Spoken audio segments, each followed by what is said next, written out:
No homo, me and my nigga together make TV.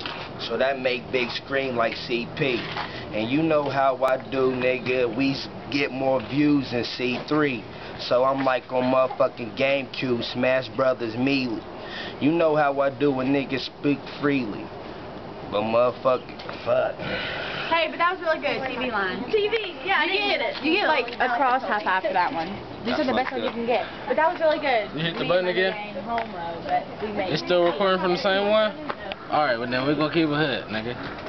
I got more green than 9 holes. You niggas want beef, I shoot. Body get more than 9 holes. I'm focused on my grind slow. And y'all niggas choose to lose as I bruise you cheeks as I throw the 9-0. As I dip from the 5-0, I know this that I got the 4-5 on my hip though. So I proceed with caution to pull it out. Cock it back one time, hollow head in her mouth.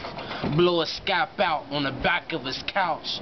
Now 2 brain fragments on the end of his mouth. I still hold that cannon well. You niggas want problems, I burn grow in hell. I'm focused still, and I peel that steel for real. And niggas disrespect the click, they get impaled. Like old scabs, I'm not fag. But I sell big smoke sacks to old hags. Body bag, toe tag, more status. I ain't playing the morgue adders. And y'all niggas from the west better get at us. D-Block moving, South Charleston we improving. And niggas better know this a new D-Block movement. I'm out, nigga, blood, for sure.